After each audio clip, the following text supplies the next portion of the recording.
Today on How It's Made. Firefighter boots. What's hot in footwear? Garden tools. You'll get the facts in spades. Automated machines. Our annual tribute to those moving marvels. And gypsum board. We're giving this story wall-to-wall coverage. Firefighters need boots they can pull on lightning fast to get to the blaze as quickly as possible.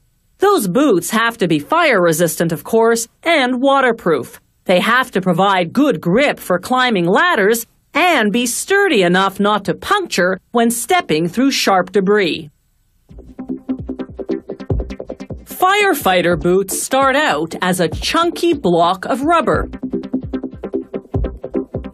The first step is to put the block through a mill. It passes through the rollers over and over again until it gradually flattens and thins out. Workers then add chemicals, anywhere from 15 to 35 different types, depending on the model of boot they're making. The rubber formulation is what makes the boot fire-resistant. Once the rubber is smooth and malleable, about the consistency of modeling dough, they form it into sheets from which they'll cut the various pieces that make up the boot. They feed this sheet through rollers that imprint vertical lines on the rubber. They'll cut the sheet along these lines to make the strips that run down the back of the boot. From another sheet of rubber, using a handheld die, they cut one layer of the multi-layered sole. They run an extra thick sheet of rubber through rollers that imprint a tread pattern. Then workers cut out the bottom soles.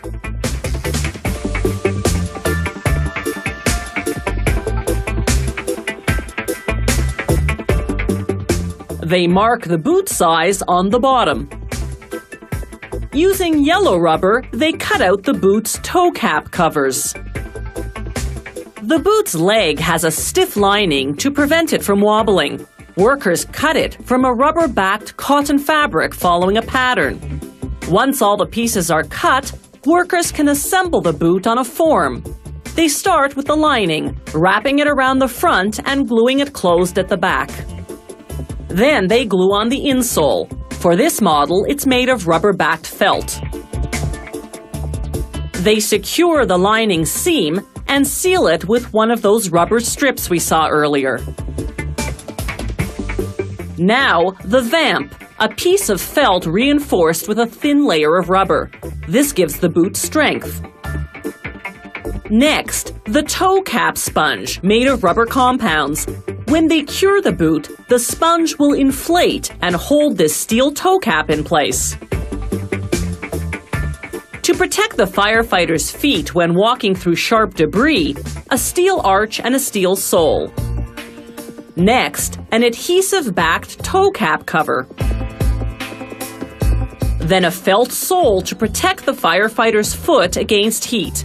It has a steel arch for stability when the firefighter climbs the ladder. After applying a rubber heel reinforcement, they cover the lower part of the boot with yellow foam for insulation. They secure it using a strip of rubber. Now they finish the bottom of the boot in black rubber. They reinforce the back and sides in yellow rubber. And finish them off in black rubber.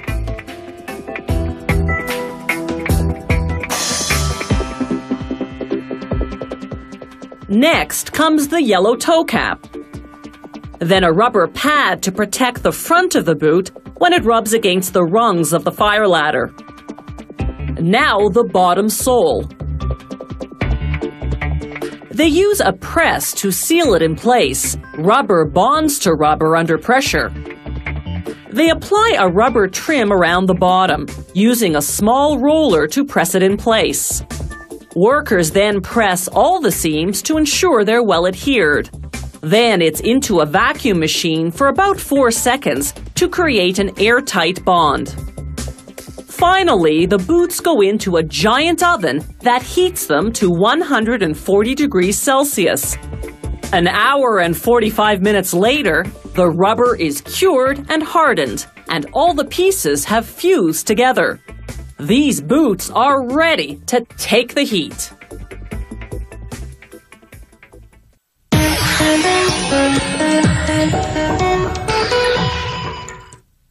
Anyone with a green thumb knows that it takes both skill and patience to make a garden flourish. It also helps to have the proper tools on hand. An avid gardener's arsenal can contain everything from shears, trimmers, and pruners to rakes, hoes, and spades. The handles of these garden tools are made of white ash, a sturdy wood that can withstand the force of shoveling, digging, or raking. These dried ash dowels measure 1/2 meter to 2 meters long, depending on the tool being made. They first enter what's called the chucking line, where specially designed automated machines shape them into handles. The first operation rounds the dowels to the required diameter, 4 centimeters or so, depending on the tool. The next operation cuts the dowels to the required length and profiles their ends.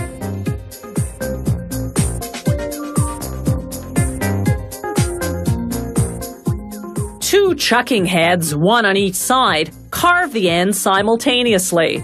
One shapes the bottom of the handle to fit the tool's blade. Certain blades go over the wooden handle while others go into it. For those inserted blades, another chucking head hollows out the handle.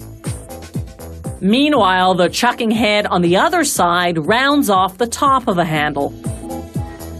The finished handles spin against a sanding belt as they exit the chucking line.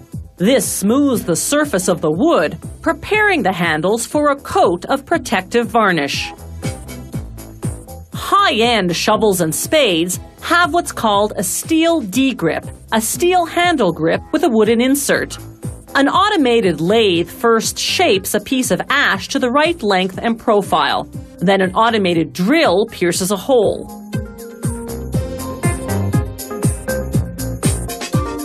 To make the sides of the grip, workers begin with 2 pre-cut pieces of steel called blanks.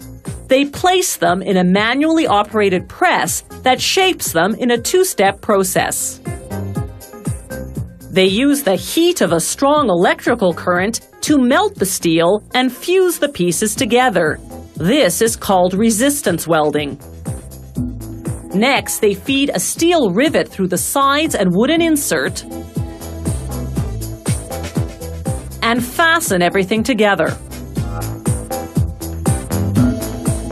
Elsewhere in the factory, meanwhile, a heated forming machine stamps out the steel blanks that workers will shape into blades.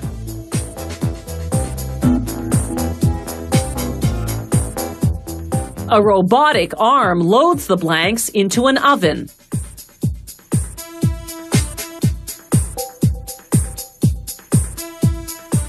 In a mere 4 minutes, the oven heats the steel to almost 1,000 degrees Celsius.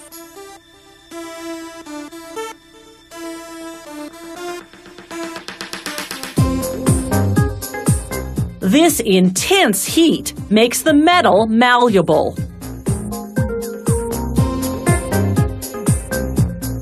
Workers then take out and shape one blank at a time. They have just a few seconds to form the steel before it cools off. The first press forms the blade, in this case a shovel, and a partial socket. Then the second press closes the socket. They quickly submerge the blade in lukewarm water to cool the metal down. By now, the steel is extremely brittle, so the blades go into what's called a tempering furnace for 15 minutes. This alters the metal's internal structure, restoring its strength. The steel D-grip, meanwhile, has been cleaned and painted. Workers insert the wooden handle and nail the parts together.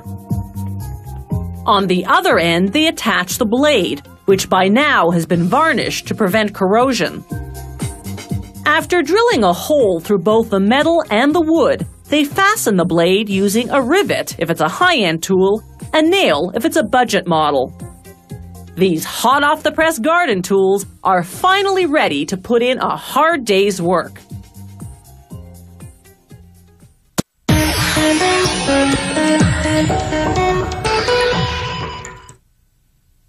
A couple of centuries after the Industrial Revolution, mass production met automation, a match made not in heaven, but in high technology. In this special segment, How It's Made honors the automated machine with this moving tribute.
It's called gypsum board or drywall, and chances are your walls and ceilings are made of it.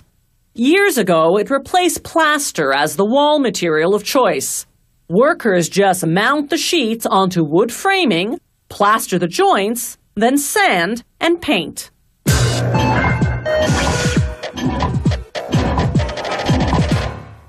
Gypsum is a natural mineral. Since ancient times, it's been mined to produce gypsum plaster. In fact, there's gypsum plaster in Egypt's pyramids. In 1894, a man by the name of Augustine Sackett patented a board made of gypsum, which he called plasterboard. But it didn't become the norm in construction until the building boom that followed World War II, when busy contractors abandoned plaster in favor of this faster and cheaper way to build walls.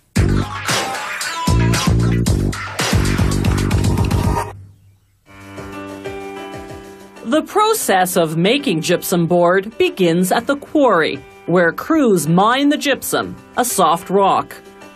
The loaders dump their haul into what's called an apron. The apron channels the gypsum onto a conveyor, breaking up the big chunks along the way. From there, it's into a giant rotating drum. Within 8 minutes, this hot air rock dryer removes 5 to 10% of the moisture, turning the gypsum white. Next stop, a gas-fired silo called a kettle.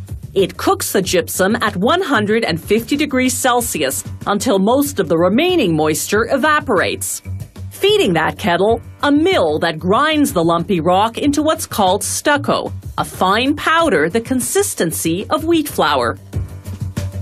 In a mixing tank, meanwhile, workers combine water with several powdered chemicals and minerals, and a chemical soap. The dry additives give the board the required structure, while the soap creates air bubbles to make the board lighter. In a separate machine, they mix the stucco with an accelerator to make the gypsum set faster. Now they combine the two separate batches, creating a mixture called a slurry. It looks like thick white soup. Now they'll form it into gypsum board, which is basically a slurry sandwich. The bread is this thick, heavyweight paper. As the roll unwinds, creaser wheels, as they're called, score a line about 3 centimeters in from both edges. Then a machine evenly spreads the slurry, like a sandwich filling, between the top and bottom sheets of paper.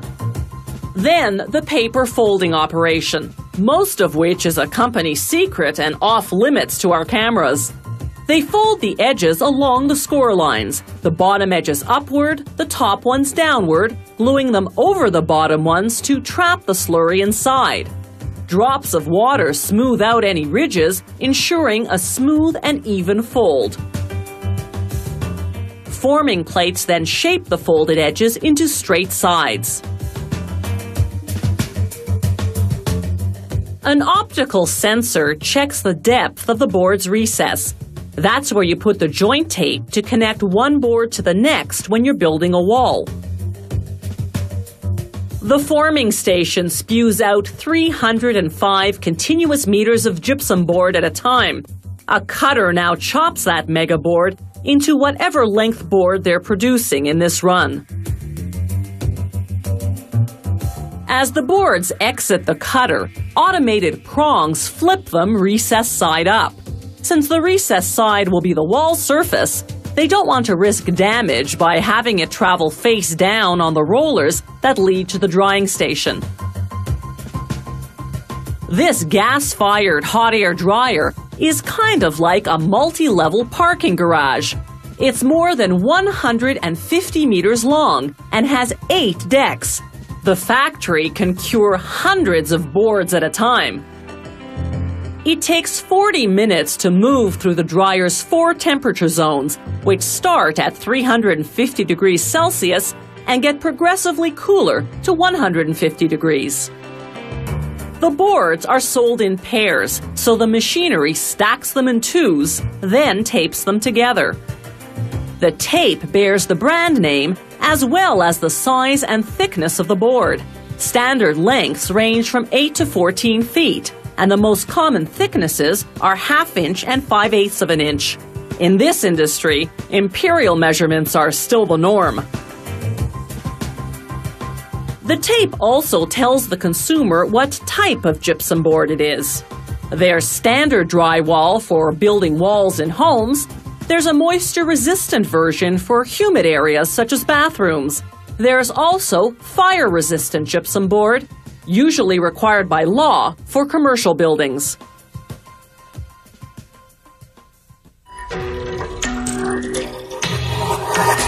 If you have any comments about the show, or if you'd like to suggest topics for future shows, drop us a line at www.howitismade.net.